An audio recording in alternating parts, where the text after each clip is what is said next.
एक बार प्रेम से बोलो विष्णु भगवान की जय, कृष्ण भगवान की जय। मैं आंवले के पेड़ के नीचे बैठकर कार्तिक माह की कथा कह रही हूँ और सबको सुना रही हूँ और सुन रही हूँ, क्योंकि आंवले के पेड़ के नीचे कथा जो कहता है सुनता है उसका पुण्य का कभी क्षय नहीं होता है। सब पुण्य के पाप की वजह से क्षय हो जाता है, लेकिन आंवले के पेड़ के नीचे जो कथा कहता है सुनता है उसका पुण्य का कभी क्षय नहीं होता है। इसलिए मैं आंवले के पेड़ के नीचे कथा कहकर सब स्वयं सुनती हूँ और सबको सुनाना चाहती हूँ, क्योंकि किसी को पुण्य नष्ट न हो, क्षय न हो।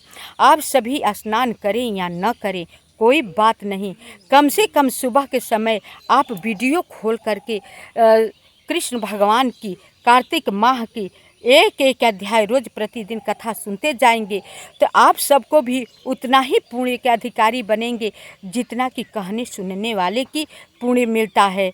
तो आप सभी को नमस्कार। 16वां अध्याय पढ़ने जा रही हूँ, आप सब सुनिए, विष्णु भगवान भी सुने, सब दर्शकों सुने।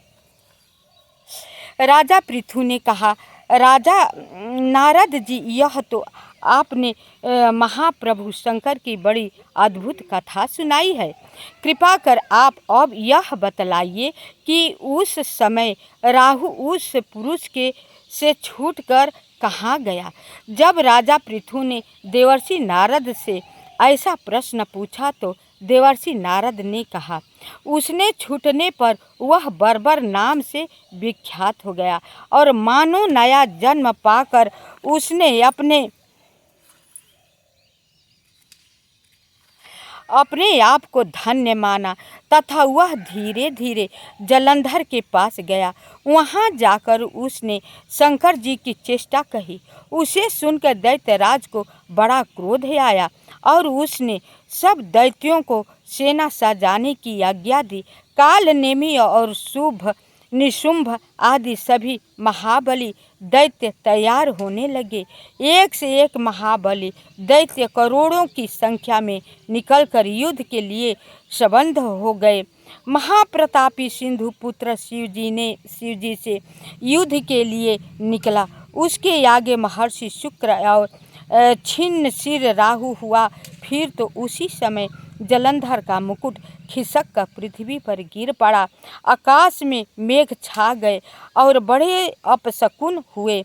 उधर इंद्र आदि सब देवताओं ने एकत्र होकर कैलाश पर जाकर शिव जी के पास पहुंचकर सारा वृत्तांत कहा और यह भी कहा कि आपने जलंधर से युद्ध करने के लिए जो भगवान विष्णु को भेजा था वह उसके वशवर्ती हो गए हैं तथा लक्ष्मी सहित जलंधर के अधीन होकर उसके घर में निवास करते हैं। अब देवताओं को भी उसके यहाँ निवास करना पड़ रहा है। अब वह सागर पुत्र आपसे युद्ध करने के लिए आ रहा है, अतएव आप उसे मारकर हमारी रक्षा कीजिए। देवताओं से यह सब कुछ सुनकर शंकर जी ने भगवान विष्णु से पूछा, हे ऋषिकेश, युद्ध में आपने जलंधर का संहार क्यों नहीं किया और वैकुंठ को छोड़कर आप उसके घर कैसे चले गए हैं। यह सुनकर भगवान विष्णु ने हाथ जोड़कर नम्रतापूर्वक शंकर से कहा, उसे आपका अंशिवा लक्ष्मी का भाई होने के कारण नहीं मारा है। वह बड़ा ही वीर व देवताओं से अजय है। मैं सत्य कहता हूँ कि उसे कोई भी नहीं मार सकता। इस पर मैं मुग्ध होकर मैंने स्वयं उसके घर में रहने का वर दे दिया और इसी कारण मैं उसके घर में रहता हूँ।